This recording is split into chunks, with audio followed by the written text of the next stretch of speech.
السلام علیکم، اپنے چینل پر آپ کو ویلکم کہتے ہیں۔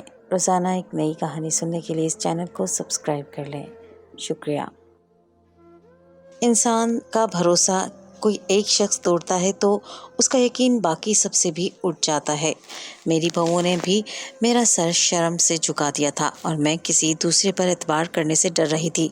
بیٹی کو کیا کہتی، وہ تو تھا ہی غلط فہمی کا شکار۔ میں تو دل محسوس کر ہی رہ گئی کہ یہ سب کیا ہو رہا تھا۔ سچ کہوں تو میں نے ہاتھ میں چراغ لے کر بہو ڈھونڈی تھی۔ مجھے نہیں پسند آج کل کی چتر چلاک لڑکیاں جو سارا دن میک اپ کی دکان بن کر گھومتی ہیں، جن کی زندگی کا مدار صرف فیشن ہی ہوتا ہے، جو ہمیشہ اس طاق میں رہتی ہیں کہ کب برانڈز پر سیل لگے اور وہ کپڑے خرید سکیں۔ مجھے تو بس بھولی بھالی سی لڑکیاں ہی اچھی لگتی تھیں، سلجھی ہوئی سمجھدار لڑکیاں جو گھر اور خاوند دونوں کے لیے باعث فخر ہوں۔ اس لیے میں نے نہ اپنی بہنوں کی کوئی بیٹی لی اور نہ ہی کسی بھائی کے ہاں ہی رشتے کے لیے پیغام بھیجا۔ میں ان کی بیٹیوں کے تمام سرگرمیوں سے واقف تھی۔ آج کے دور کی لڑکیاں تھیں، فیشن عروج پر تھا لیکن کردار پر شک نہیں تھا۔ سسرالی رشتے دار جو مجھ سے آس لگائے بیٹھے تھے، میں نے تو ان کی بھی لاج نہ رکھی اور اپنی طلحہ کے لیے تحسین جیسی لڑکی چن لی تھی، جو مجھے واقعی بہت قابل تحسین لگی۔ سادہ، خوش شکل اور اعلیٰ اخلاق کی حامل تھی۔ وہ بے تحاشا معصوم تھی، جبکہ میرا بیٹا بہت ہی پیارا تھا۔ میرے دل میں یہ بھی خیال تھا کہ اگر عام سادہ سی لڑکی بیاہ کر لاؤں گی تو وہ میرے بیٹے سے دب کر بھی رہے گی اور اس کی عزت بھی کرے گی، اور یوں میں اپنے طور پر ایک خوشحال گھرانے کی بنیاد رکھ رہی تھی۔ لیکن میرے سارے مان دھرے کے دھرے رہ گئے۔ بہو نے تو مجھے اپنی ہی نظروں میں گرا دیا تھا، برادری میں میری ناک کٹوا دی تھی۔ شادی ہو گئی اور تحسین بھی میرے گھر آ گئی تھی۔ میں نے اپنے دل کی خوشی کی خاطر خوب رسمیں بھی کی تھیں۔ میری بہو بھی بہت ناراضی تھی اور بیٹا بھی۔ ہاں، مجھے یہی لگ رہا تھا۔ شادی کی رات دونوں کے چہروں سے خوشی پھوٹ رہی تھی، مگر جب میں نے صبح ان کے اترے ہوئے چہرے دیکھے تو گھبرا گئی کہ یہ کیا ہو گیا ہے۔ میری بہو گمسم سی تھی، اور تو اور اسے کسی قسم کی تیاری بھی نہیں کی ہوئی تھی۔ عام سا لباس پہنا ہوا تھا، نہ سرخی، نہ پاؤڈر اور نہ ہی کسی قسم کے گہنے۔ میں بولی، کیا بات ہے بہو، تمہیں کسی نے یہ نہیں بتایا کہ پہلے دن کی دلہنیں ایسے کمرے سے باہر نہیں نکلتی؟ ابھی تھوڑی دیر میں محلے کی عورتیں تمہیں دیکھنے کے لیے آنے لگیں گی، تمہاری حالت دیکھ کر وہ کیا سوچیں گی؟ بہو، تمہیں ذرا سا بھی احساس ہے کیا کہ تم میری اکلوتی بہو ہو؟ کتنے ارمانوں سے میں تمہیں بیاہ کر لائی ہوں۔ میرے دل میں بہت ارمان ہے۔ میں نے آج کے دن کے لیے تمہارے لیے گہرے نیلے رنگ کا سوٹ سلوا کر رکھا ہوا تھا، ساتھ ہی ساتھ جیولری بھی سیٹ کی ہوئی تھی، مگر تم تو منہ دھو کر بس باہر آ گئی ہو۔ میری بہو نے بڑی عجیب سی نظروں سے میرے بیٹے کی جانب دیکھا تھا۔ تحسین کے یوں دیکھنے پر طلحہ گھبرا گیا تھا۔ کیوں؟ اس بات کی مجھے تب تک سمجھ نہیں آئی تھی جب تک طلحہ منہ سے کچھ نہیں بولا تھا۔ وہ کہنے لگا، امی دراصل میں نے ہی تحسین سے کہا تھا کہ تم تیار مت ہونا۔ میری امی کو زیادہ بناؤ سنگھار کرنے والی لڑکیاں پسند نہیں ہیں۔ امی نے میرے لیے بہت سے رشتے دیکھے تھے، ایک سے بڑھ کر ایک لڑکی تھی، مگر امی نے انہیں اس لیے ٹھکرا دیا کیونکہ وہ بن ٹھن کر رہتی تھی۔ میں نے طلحہ کی بات سن کر ماتھا پیٹ لیا تھا۔ اتنا فرما بردار بیٹا، اللہ رحم کرے۔ اور بولی، پہلے دن کی دلہن کو تو تیار ہونا پڑتا ہے نا بہو، جاؤ تم جا کر تیار ہو جاؤ اور اپنے شوہر کی باتوں پر کان مت دھرو۔ یہ تو مرد ذات ہے، اسے کیا پتا روایت رواجوں کا۔ میری بہو نے سر ہلا دیا اور وہ اپنے کمرے میں چلی گئی۔ جب واپس آئی تو تیار تھی، مگر اس میں ابھی بھی کسی چیز کی کمی سی تھی۔ میں نے بہت غور کیا تھا اس پر، تب کہیں جا کر پتہ چلا کہ یہ کمی کسی اور چیز کی نہیں بلکہ مسکراہٹ کی تھی۔ میں نے تحسین سے کہا کہ بیٹی مسکرانا سنت ہے، تب کہیں جا کر اس کے چہرے پر ہلکی سی مسکراہٹ آئی تھی، لیکن چند ہی سیکنڈز بعد وہ پھر سے ختم ہو چکی تھی۔ پھر سارا دن حمیرہ اداس سا چہرہ لیے یہاں وہاں گھومتی رہی تھی۔ اس کو دیکھنے کے لیے جو بھی آتا تھا ان کی آنکھوں میں ہزاروں سوال نظر آتے تھے۔ مجھے لگا کہ شاید والدین کی یاد آ رہی ہوگی اور اپنے گھر والوں سے اس طرح ایک دم دوری سے پریشان ہوگی۔ وہ تو تھی ہی اتنی معصوم۔ میں سب کی وجہ